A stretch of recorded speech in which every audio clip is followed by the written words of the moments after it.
চিংড়ি মাছ দিয়ে দারুণ একটা রান্না হবে, হেভি খেতে। এই রান্নার জন্য কিছুটা খেসারির ডাল নিয়েছি, নিয়ে ভিজিয়ে রাখছি। খেসারির ডাল 1 ঘন্টা ভিজিয়ে রেখেছিলাম, তারপর ভালো করে ধুয়ে নিয়েছি।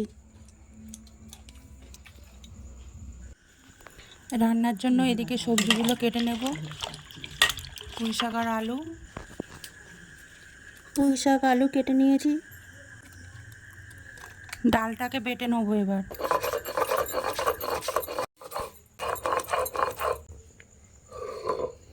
ডালটা মিহি করে বাটা হয়ে গেছে। ডালের মধ্যে একটু গুঁড়ো লঙ্কা, নুন দিয়ে ভালো করে ফেটিয়ে নেব। এইরকমভাবে ভালো করে ফেটিয়ে নিতে হবে। এইরকম ছোট ছোট করে বড়া ভেজে নিতে হবে।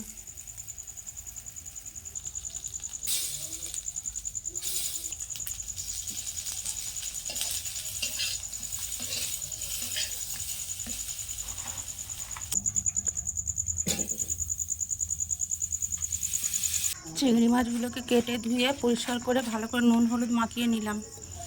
ভালোভাবে ভেজে নেব।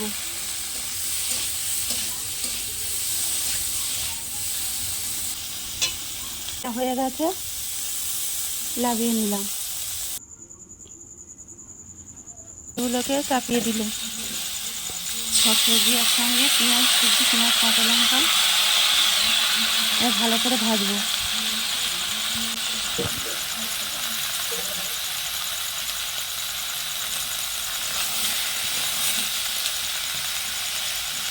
কোনো কিছু ফোড়ন দাওনি? না,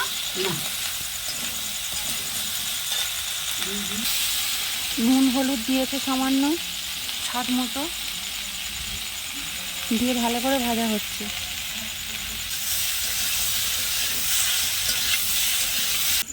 সবজি ভালো করে কষানো হয়ে গেছে, এবার ভাজা চিংড়ি মাছগুলোকে দিয়ে আরেকটু কষানো হবে।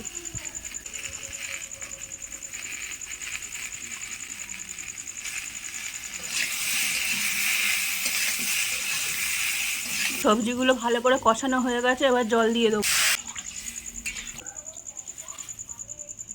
আলু ডাঁটা সব সেদ্ধ হয়ে গেছে, ভাজা বড়িগুলো ফেলে দিলাম।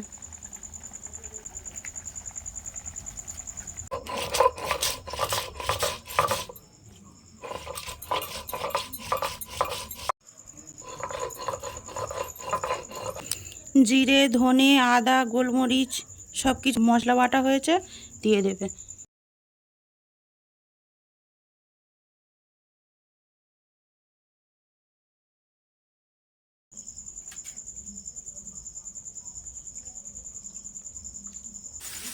জিরে বাটা দেওয়ার পর 5 মিনিট ফুটিয়ে নামিয়ে নেওয়া হবে।